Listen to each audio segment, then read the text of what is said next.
हाँ जी, good afternoon.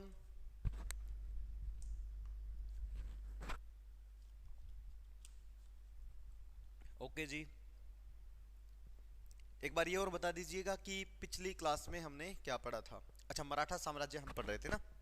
देखिएगा, पिछली क्लास के अकॉर्डिंग हम लोग पढ़ रहे थे मराठा साम्राज्य।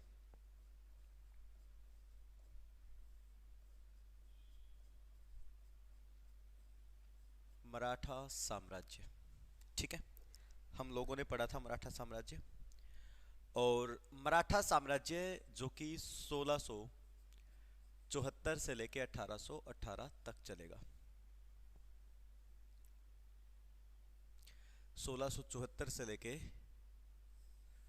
1818 तक चलेगा। इसमें हम लोग शिवाजी को तो पढ़ चुके थे। अब देखते हैं शिवाजी के उत्तराधिकारी। शिवाजी के उत्तराधिकारी, मेन तो शिवाजी को ही पढ़ना था, ठीक है। अब देखिएगा शिवाजी के उत्तराधिकारी। जी वेरी गुड आफ्टरनून। अब हम पढ़ेंगे शिवाजी के उत्तराधिकारी कौन कौन शिवाजी के बाद गद्दी संभालते हैं। देखिएगा जी, सबको इसी पे कर लेंगे हम लोग। देखें, शिवाजी के बाद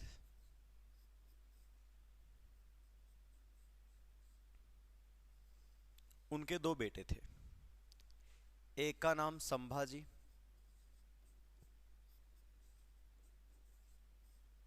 एक का नाम राजा राम। पहले तो आपको ये कंसेप्ट समझना है, संभाजी और राजा राम, ठीक है। संभाजी का बेटा था साहू। राजा राम का बेटा शिवाजी द्वितीय। एक्चुअल जो राजवंश वंशावली थी वो ये थी। शिवाजी के बाद सही मायने में ये बैठेगा। ये मतलब बेटा तो है लेकिन वो उत्तराधिकारी वाली वो नहीं है, ठीक है। मेन जो था वो संभाजी था। मतलब ये सीरीज ऐसे चलेगी। तो होता है क्या, देखिए, शिवाजी ने 1674 से लेके 1680 तक राज किया था। एक एक बात देखेंगे। शिवाजी के बाद गद्दी पर बैठे संभाजी 1680 में, अब 89 तक रहे। अब संभाजी को औरंगजेब उठा के ले जाता है। अब संभाजी तो नहीं तो साहू बैठेंगे, साहू को भी ले गया। दोनों को औरंगजेब ने गिरफ्तार कर लिया। शिवाजी के साथ साहू जो है, शिवाजी के बाद संभाजी, संभाजी को औरंगजेब ने गिरफ्तार कर लिया। औरंगजेब ने अरेस्ट कर लिया साहू को और संभाजी को। तब अब ये नहीं है गद्दी पे तो ये बैठा, यानी कि जो डुप्लीकेट है वो लोग बैठेंगे। अब 1689 से लेके 1690 तक राजा राम गद्दी पर बैठा। राजा राम की 1690 में डेथ हो गई। तब इसका बेटा, यानी कि गलत जगह पे आ गई गद्दी। गद्दी का असली उत्तराधिकारी ये था, इसको औरंगजेब ले गया। तब इसके बाद ये गद्दी पे बैठा इसका दूसरा भाई, सोतेला भाई कह सकते हो आप लोग, और फिर उसका बेटा। एक्चुअल में इसका बेटा शिवाजी द्वितीय बहुत छोटा था, तो इसकी वाइफ, राजा राम की वाइफ ताराबाई इसको लेकर के गद्दी पे बैठती है। ताराबाई इसको लेकर के गद्दी पे बैठती है और ये लोग गद्दी संभालते हैं 1690 से लेके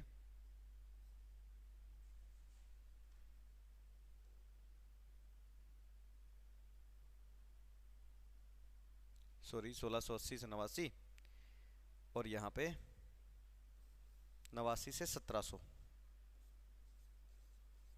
अब ये गद्दी संभालते हैं 1700 से लेके 1707 तक। ध्यान से सुनिएगा बात। शिवाजी के बाद उसका बेटा संभाजी को ले गया औरंगजेब, साथ में ले गया साहू को। उत्तराधिकारी तो वही थे, कोई बात नहीं, गद्दी आ गई गलत। शिवाजी का ये दूसरा बेटा राजा राम गद्दी पे बैठता है 1689 से 1700 तक। 1700 में इसकी डेथ हो गई। तब इसकी वाइफ ताराबाई अपने बेटे को, छोटे से बेटे को गद्दी पे बैठा देती है। 1707 में जब औरंगजेब की डेथ होती है, 1707 में औरंगजेब की जब डेथ हुई तो साहू रिहा हो गया, और साहू जब वापस आएगा ताराबाई के साथ लड़ाई करके फिर गद्दी पे बैठेगा। 1707 से लेके 1713 तक, यहां तक तो चलेगा ये जो है छत्रपति शासन। इसके बाद इनकी पावर पेशवाओं के अधीन आ जाएगी। मैंने आपको पेशवाओं के बारे में बताया था। ये है छत्रपति शासन। तो ये तो शिवाजी के उत्तराधिकारी है। ये मैंने आपको अभी फॉर्मेट बताया है बस। राजा बनने के इनके काम जो हो वो भी हम देखेंगे। पहले आप लोग ये फॉर्मेट नोट कीजिए फटाफट। जितने भी लोग लाइव हैं एक बार ये फॉर्मेट नोट कर लीजिएगा।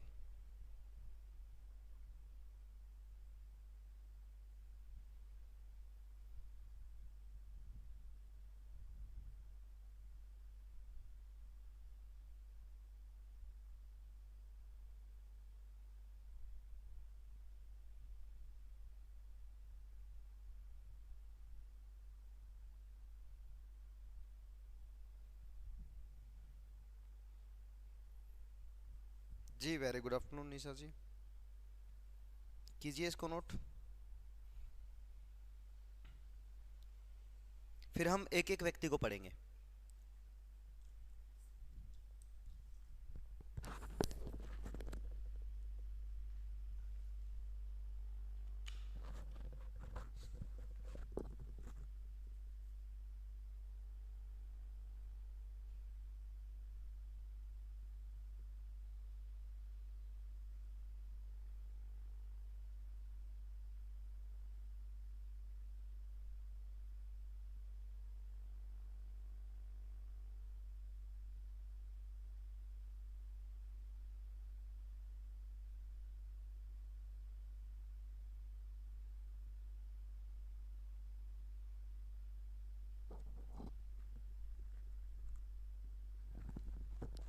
एक बार ये फॉर्मेट नोट कर लीजिए, फिर हम देखेंगे एक एक व्यक्ति को।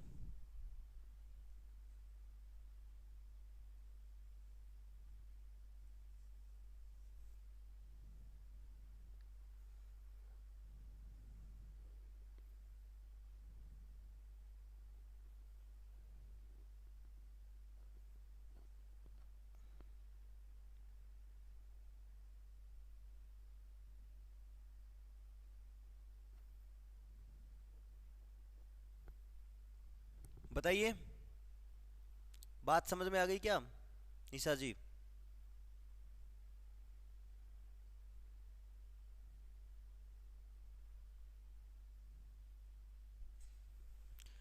Done, very good. चलिएगा अब हम चलते हैं आगे।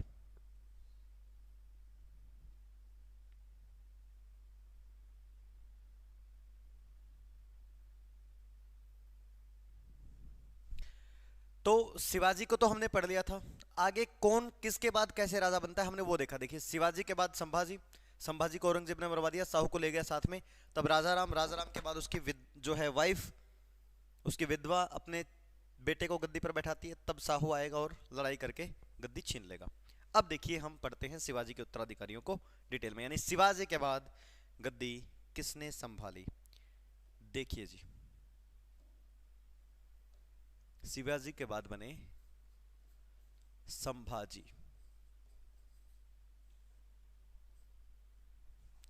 1680 से लेके 89 तक। शिवाजी के बड़े बेटे, शिवाजी के बड़े बेटे थे और दरबारियों में काफी प्रसिद्ध हुआ करते थे। संभाजी का लगातार मुगलों से संघर्ष चला।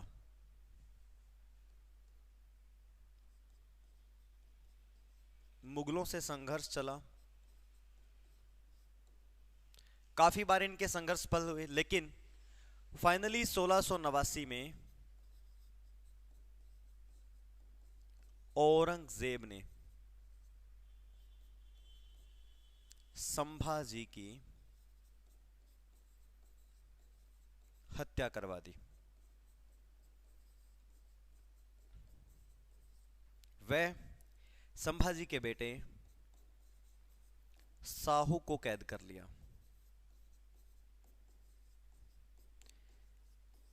अब शिवाजी का असली उत्तराधिकारी मारा गया और साहू शिवाजी का पोता वो भी नहीं है। तब ऐसे माहौल में संभाजी का भाई गद्दी संभालता है, राजा राम। अगले शासक बने राजा राम। राजा राम जो है 1689 से लेके 1700 तक राज करेंगे। राजा राम 1689 से लेके 1700 तक राज करेंगे। आप लोगों को संभाजी के बारे में समझ में आ गया सब कुछ? कोई दिक्कत तो नहीं है?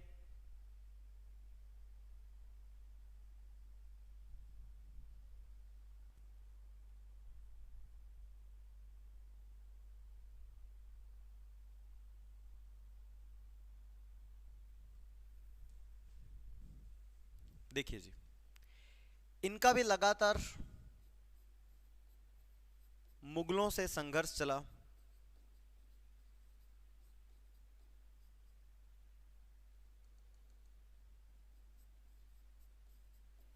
लगातार मुगलों से संघर्ष चला, लेकिन 1700 में राजा राम की मृत्यु हो गई। तब राजा राम की मृत्यु के बाद आगे गद्दी पर बैठेगी इन्हीं के बेटे को लेकर के, राजा राम के बेटे को लेकर के उसकी वाइफ। एक बार आप लोग यहां तक नोट कीजिए, फिर आगे चलते हैं। इसे नोट कीजिए फटाफट।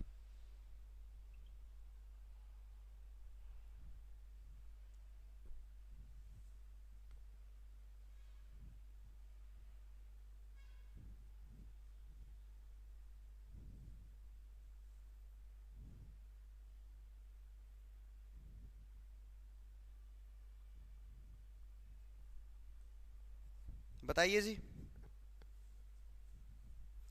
ये दो शासक हो गए हैं। कमेंट करो फटाफट।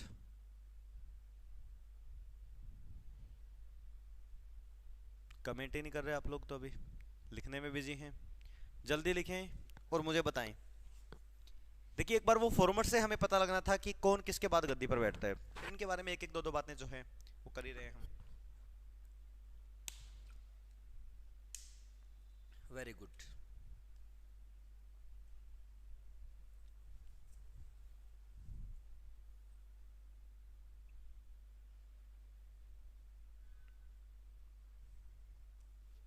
आगे देखिए जी, राजा राम के बाद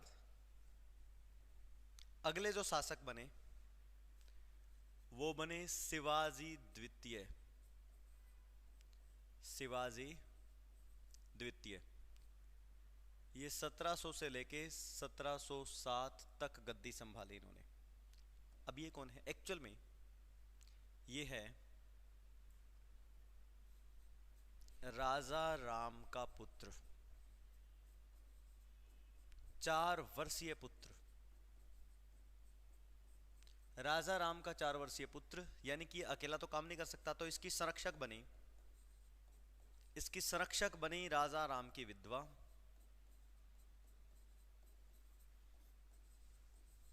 राजा राम की विधवा ताराबाई, इसकी संरक्षक बनती है राजा राम की विधवा पत्नी ताराबाई। ताराबाई अपने 4 वर्षीय बेटे को लेकर के गद्दी पर बैठ गई थी। ठीक है, इन लोगों का लगातार चला सिस्टम। फाइनली 1707 में साहू ने इनसे शासन छीन लिया।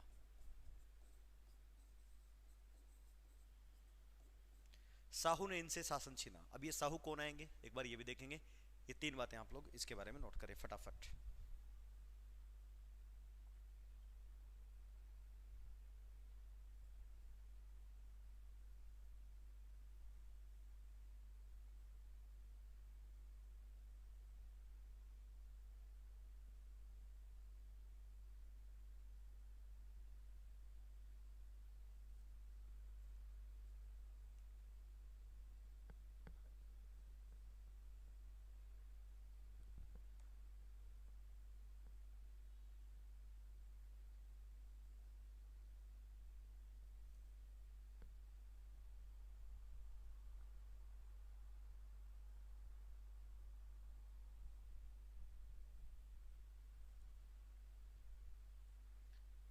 आ गया समझ में?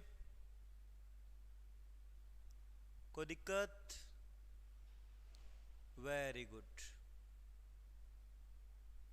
डन। लिख लिया है ना ये? उसके बाद देखिए जी, अगले शासक बनते हैं साहू।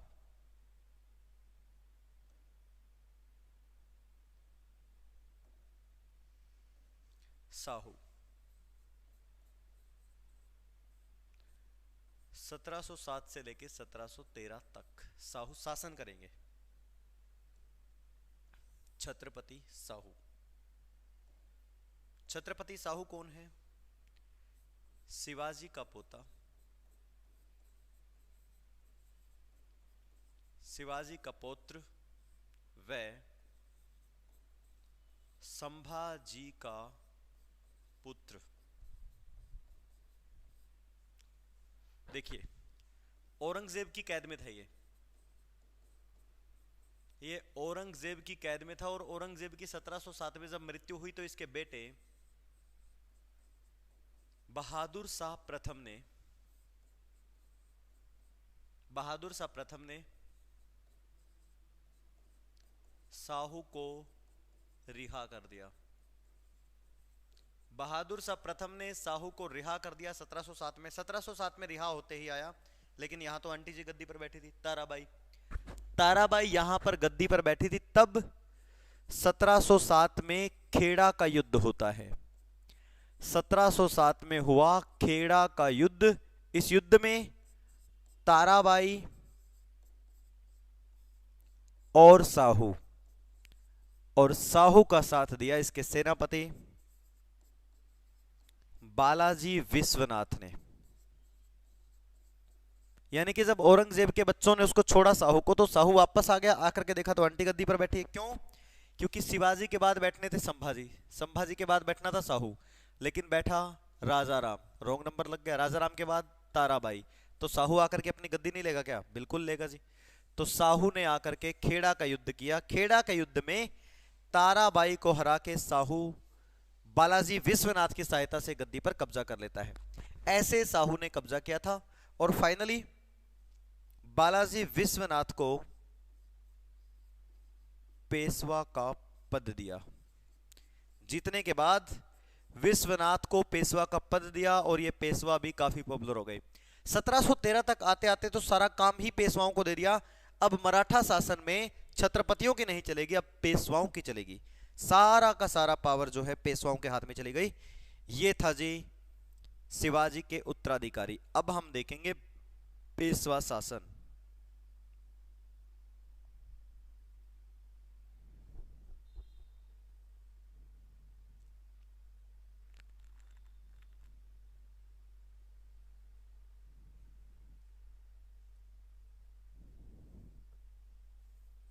डन। चलिए जी, आगे अब शुरू होता है पेशवा शासन। अब मैं आप लोगों को पेशवाओं के बारे में बताऊंगा। देखिए जी, यहां से सारी बागडोर पेशवाओं के पास चली जाती है।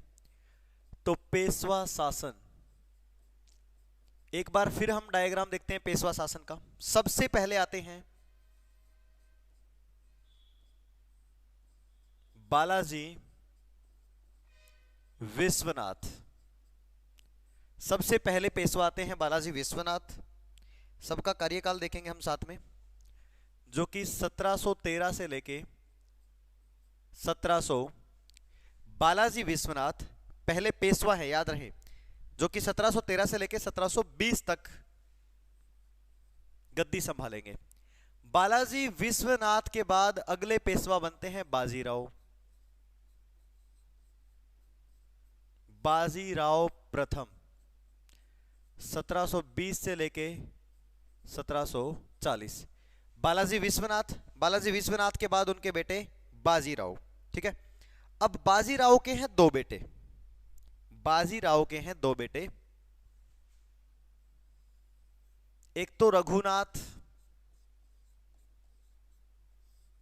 और एक बालाजी बाजीराव।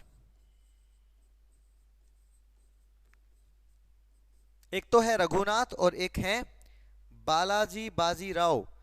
तो बाजीराव के बाद इनका बेटा गद्दी पर बैठता है बालाजी बाजीराव, जो कि 1740 से लेके 61 तक गद्दी संभालते हैं। अब ये बात रघुनाथ को अच्छी थोड़ी ना लगेगी, रघुनाथ भी चाहेगा मैं गद्दी पर बैठूं, लेकिन नहीं बैठा। बालाजी बाजीराव के बाद उनका बेटा गद्दी पर बैठ गया, इनके बाद इनका बेटा माधवराव माधवराव गद्दी पर बैठेगा, यानी कि बाजीराव का बेटा बालाजी बाजीराव, बालाजी बाजीराव का बेटा माधवराव, और माधवराव का भाई है नारायण राव। यानी कि बालाजी बाजीराव के दो भाई थे, एक माधवराव एक नारायण राव। जब ये गद्दी पर बैठे थे तभी रघुनाथ को लगा था कि हमें भी गद्दी मिले, लेकिन नहीं मिली।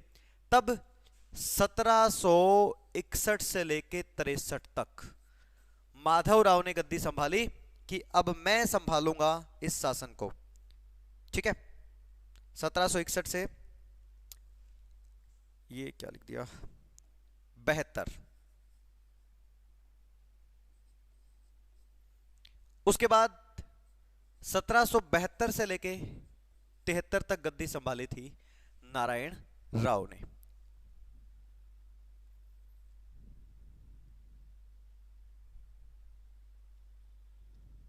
मेरी बात समझ में आ रही है? देखिए, शुरू में बालाजी विश्वनाथ के बाद बाजीराव, बाजीराव के दो बेटे, एक इधर एक इधर। बाजीराव के बाद गद्दी पर बैठा ये, इसको जलन हो गई, मैं गद्दी पर बैठूंगा। बालाजी बाजीराव के बाद उसका बेटा माधवराव, माधवराव के बाद उसका छोटा भाई नारायण राव। अब नारायण राव को मार दिया उसके चाचा ने। किसने मार दिया? चाचा ने, रघुनाथ ने। और रघुनाथ 1773 से लेके 1774 तक गद्दी पर बैठा। रघुनाथ की बारी तो आई, लेकिन महज 1 साल के लिए। अब रघुनाथ को मार देंगे कौन? नारायण राव का बेटा, अपने दादा को, माधव नारायण राव। फाइनली 1774 से लेके 1796 तक गद्दी पर रहे। मेरी बात सुनिए ध्यान से, ये कंफ्यूजन हो रहा होगा आप लोगों को। पहले नंबर पे ये, दूसरे नंबर पे बाजीराव, तीसरे नंबर पे बालाजी बाजीराव, चौथे नंबर पे इनका बेटा, पांचवें नंबर पे इनका दूसरा बेटा। इसको मार के छठे नंबर पे बैठा इसका चाचा, नारायण राव का चाचा। नारायण राव को मारा रघुनाथ ने, रघुनाथ को मारा नारायण राव के बेटे ने। 7वें नंबर पे गद्दी पर बैठा ये, इसको मारा रघुनाथ के बेटे बाजीराव सेकंड ने मरवा दिया। और फाइनली गद्दी पर बैठा बाजीराव सेकंड 1796 से 1818 तक। एक बार मुझे ये बता दो, आप लोगों को इसमें कंफ्यूजन तो नहीं हो गया? आप लोगों को इसमें कंफ्यूजन तो नहीं हो गया? क्या कोई समस्या है? बताइए।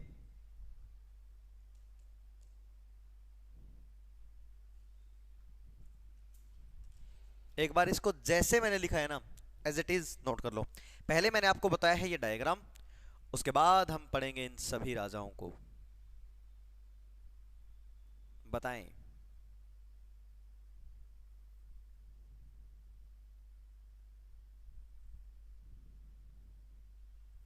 अच्छा, अभी किया नहीं था, कोई बात नहीं, अब कर लें और फिर बताएं।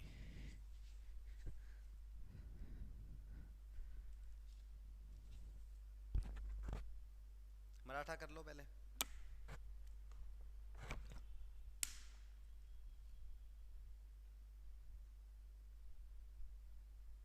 क्वेश्चंस?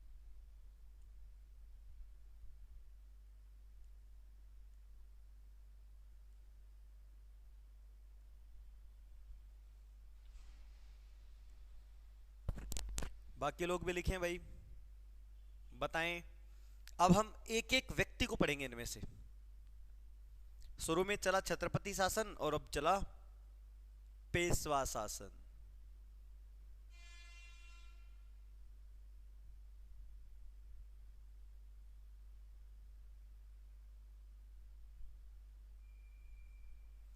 लिखें भाई।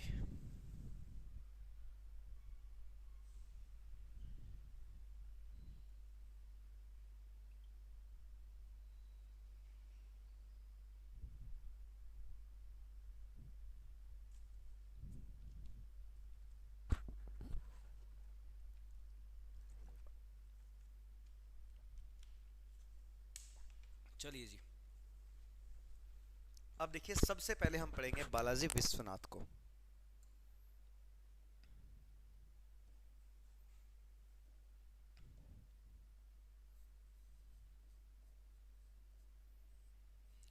बालाजी विश्वनाथ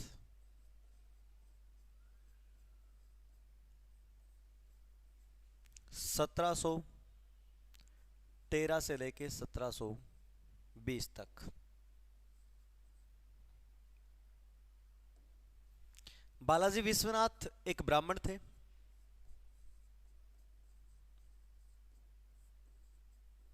इन्होंने अपना राजनीतिक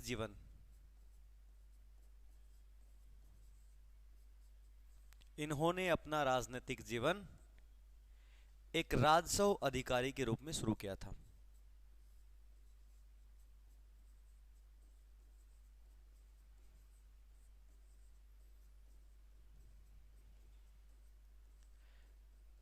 मराठाओं के अधीन राजस्व अधिकारी के रूप में शुरू किया था, लेकिन 1707 में खेड़ा के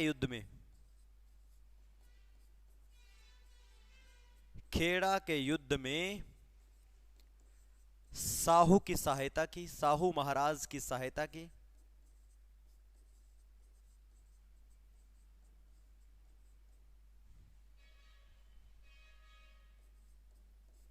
अब इतने पॉपुलर हो गए कि युद्ध जितवा दिया।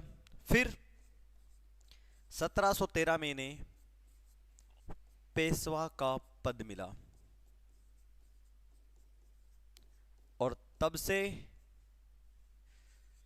साहू के सबसे प्रमुख व्यक्ति बने।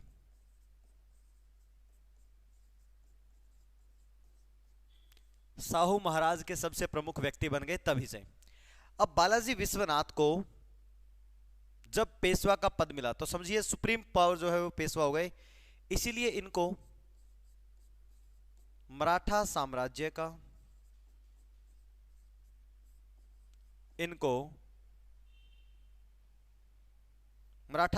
का दूसरा संस्थापक कहा जाता है। इनको मराठा साम्राज्य का दूसरा संस्थापक कहा जाता है, बालाजी विश्वनाथ को। ठीक है, बालाजी विश्वनाथ के बारे में आप लोगों को ये चीजें याद रखनी है। अगले पेशवा बनेंगे इनके बेटे बाजीराव प्रथम। कीजिए यहां तक नोट, बालाजी विश्वनाथ पहले पेशवा।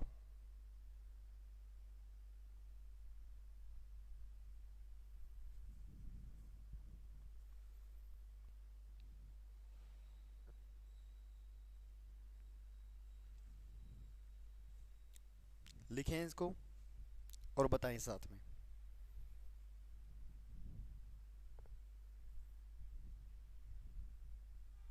हो गया?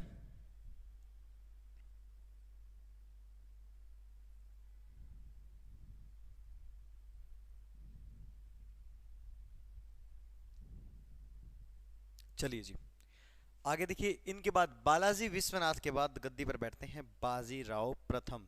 इनके बेटे बाजीराव प्रथम, बाजीराव फर्स्ट, 1720 से लेके 40 तक सबसे शक्तिशाली पेशवा।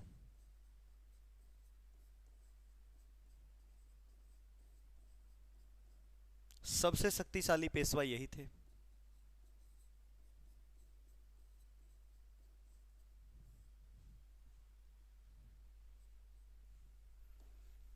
जिन्होंने 1737 में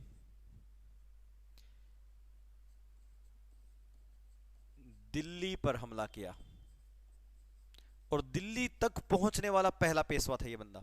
सोचिए, महाराष्ट्र से दिल्ली तक पहुंच गया। और दिल्ली में कौन था? मोहम्मद शाह रंगीला। मोहम्मद शाह रंगीला से चौथ वसूला। चौथ क्या होता था जी? मराठाओं का वो लूटपाट करने वाला टैक्स, यानी कि 1/4 वसूला। सोचिए, जिन्होंने मुगलों से भी टैक्स वसूला हो, कितने खतरनाक होंगे ये। 1739 में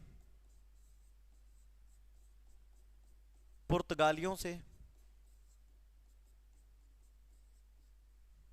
बसिन व सालसेट, ये मुंबई के आसपास का एरिया है, छीन लिया पुर्तगालियों से। बाजीराव की खास बात यह है जी, इन्होंने अपने जीवन में टोटल 41 लड़ाइयां लड़ी। 41 लड़ाइयां लड़ी और सारी की सारी जीत गए, सारी जीत गए। एक लड़ाई भी न हारने वाले पेशवा थे बाजीराव पेशवा, इसीलिए इनको लड़ाकू पेशवा कहा जाता है। लड़ाकू पेशवा के नाम से किनको जानते हैं? बाजीराव पेशवा को, बाजीराव फर्स्ट को। इनकी पत्नी का नाम था मस्तानी। तो ये वही बाजीराव है जिनके ऊपर मूवी बनी है बाजीराव मस्तानी, रणवीर सिंह और दीपिका पादुकोण।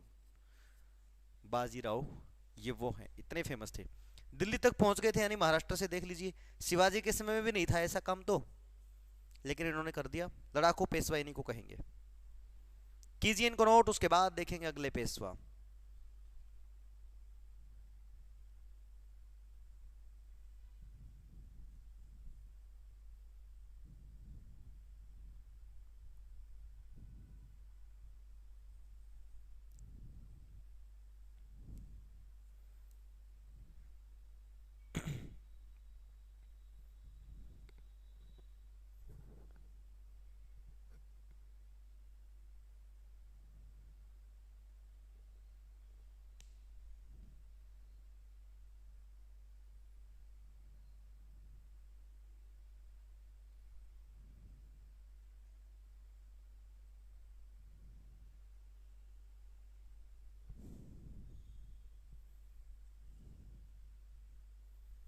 कीजिएगा और बताइएगा साथ में।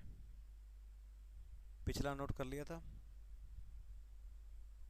1713 के बाद मराठाओं का अंत नहीं हुआ। छत्रपतियों का जो है नाम बस नाम मात्र का था। छत्रपति बनते थे लेकिन काम सारे पेशवाई करते थे। छत्रपति राष्ट्रपति की तरह साइलेंट होकर के काम करेंगे, पेशवा प्रधानमंत्री तरह मार्केट में करेंगे काम।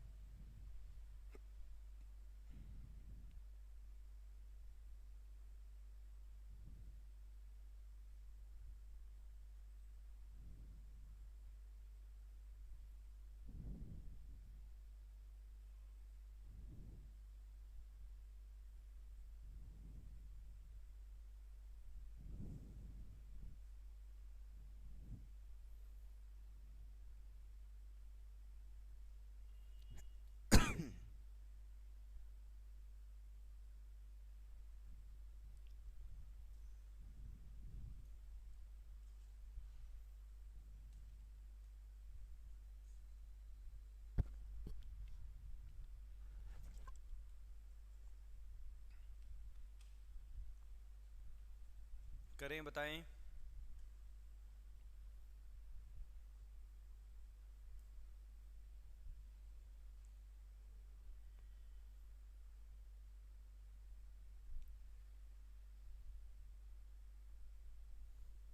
हाँ जी, बाकी लोग।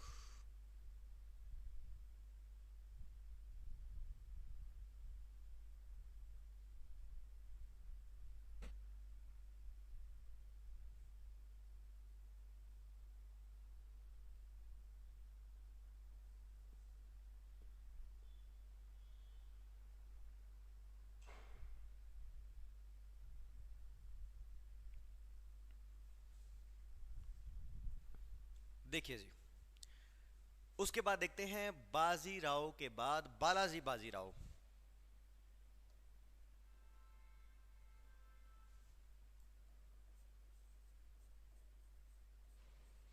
बालाजी बाजीराव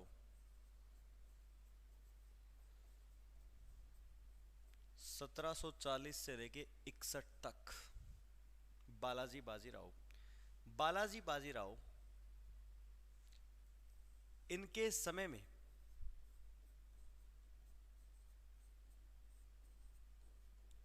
में पेशवा ही मराठा साम्राज्य के वास्तविक प्रधान बन गए।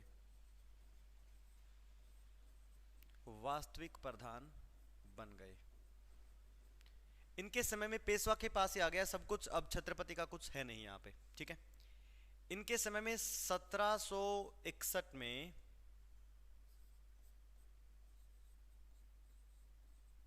अहमद शाह अब्दाली ने हमला किया।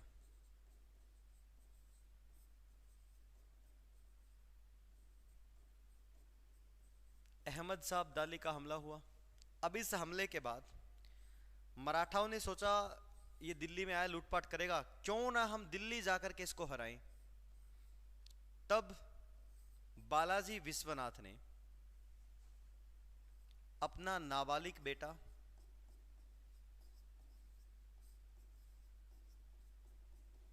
विश्वासराव,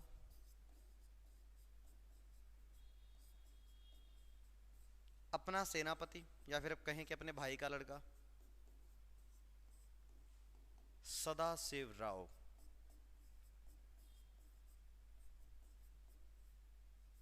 यानी भाऊ, इन लोगों के नेतृत्व में सेना भेजी। तब 1761 में हुई पानीपत की तीसरी लड़ाई। तो पानीपत की तीसरी लड़ाई इन्हीं के समय में हुई थी। इस लड़ाई में एक तरफ अहमद शाह अब्दाली, दूसरी तरफ मराठे। मराठाओं में कौन है?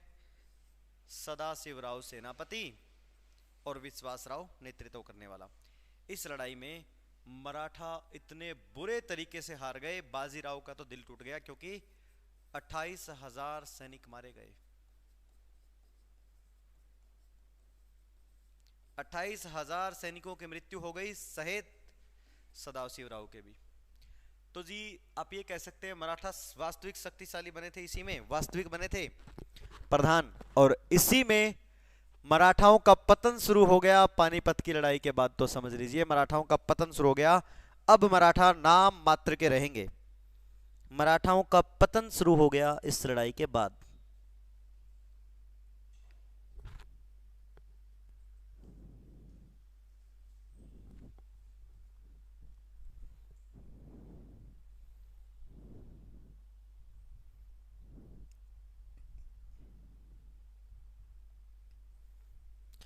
अब क्योंकि पतन शुरू हो गया, नोट कर लिया ना? नोट करने के लिए बताओ। पतन शुरू हो गया तो अब 3-4 शासक बस नाम मात्र के बनेंगे, ठीक है। देखिए जी, इसके बाद बने माधवराव,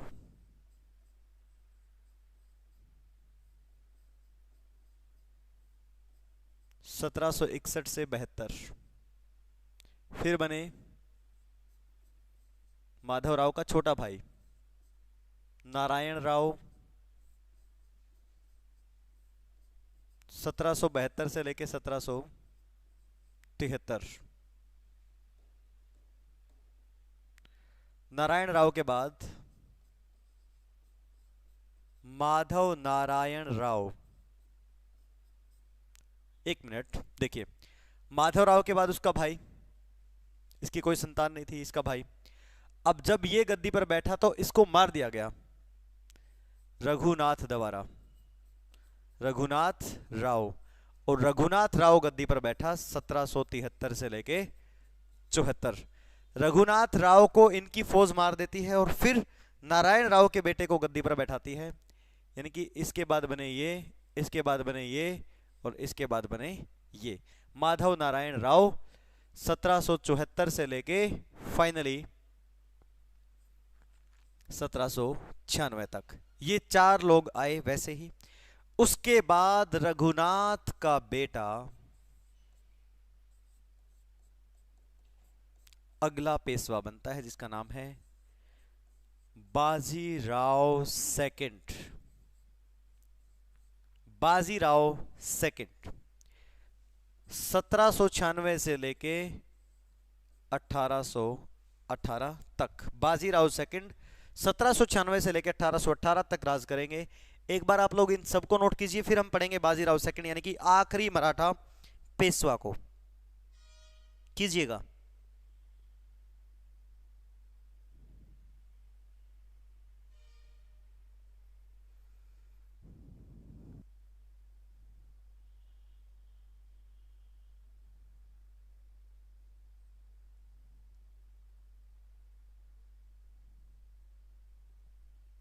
हो गया। चलिए जी, अब देखिए बाजीराव सेकंड को, ये कौन है? रघुनाथ के बेटे हैं, ठीक है। देखिएगा जी, रघुनाथ इसके चाचा जी हैं, ये गद्दी पर बैठा है, इसका छोटा भाई बैठा है, इसके भी चाचा जी, इसको मार के खुद गद्दी पर बैठ गया। तब इसके बेटे ने, यानी कि अपने दादाजी को, सगा नहीं है, दूसरे दादाजी को मारा, गद्दी पर बैठा। तब फाइनली बाजीराव सेकंड, जो कि रघुनाथ का बेटा है, वो गद्दी पर बैठ गया। बाजीराव सेकंड,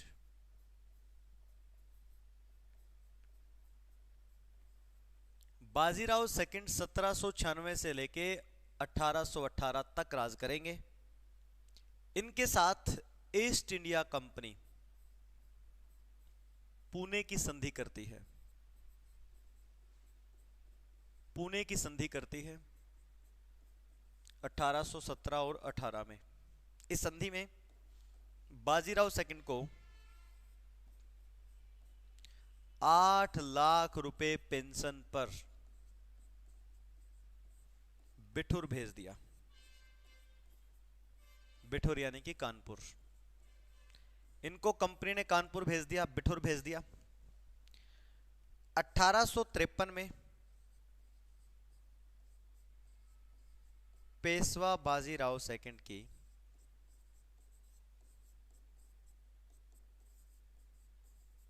मृत्यु हो जाती है। पेशवा बाजीराव सेकंड की जैसे ही मृत्यु हुई, तब इनके दत्तक पुत्र थे, दत्तक पुत्र नाना साहेब।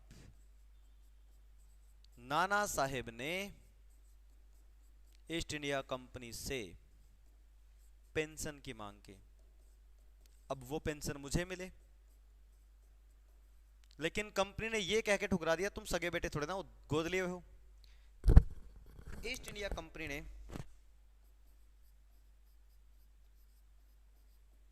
नाना साहेब को पेंशन नहीं दी। तो बिठौर यानी कि कानपुर में नाना साहब परेशान है। नाना साहब ने कहा कोई नहीं, देख लेंगे हम। तो ये 1857 की क्रांति में शामिल हो जाते हैं। फिर ये एजेंडा हो गया मराठाओं का। तो ये है जी बाजीराव सेकंड, आखिरी पेशवा, लास्ट पेशवा। बताएं क्या किसी को समस्या आ रही है इसमें? समझ में आ गया है सबको? अब इसको अच्छे से नोट कर लीजिए। ये मराठा साम्राज्य हमारा कंप्लीट होता हुआ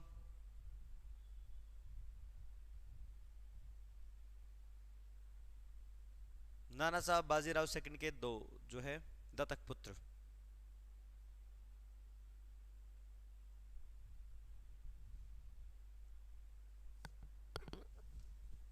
कीजिए इसको जी।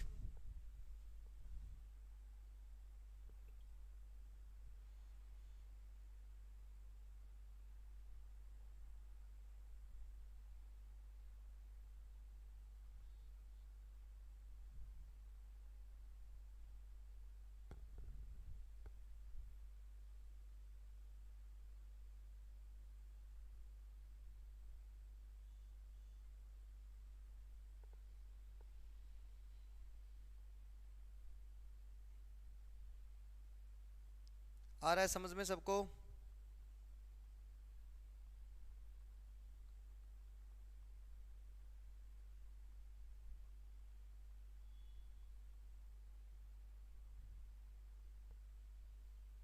तो जी ये मराठा साम्राज्य हमारा हुआ कंप्लीट, ठीक है। अब हम अगले लेक्चर में, जो पेंडिंग है हमारे कुछ टॉपिक, कांग्रेस के सेशन, कुछ समाचार पत्र वगैरह, ये सब हम अगले लेक्चर में डिस्कस करेंगे, ठीक है भाई। तो आज हम इतना ही करेंगे, अगली क्लास में मिलते हैं आप लोगों से। चलिएगा, बाय बाय।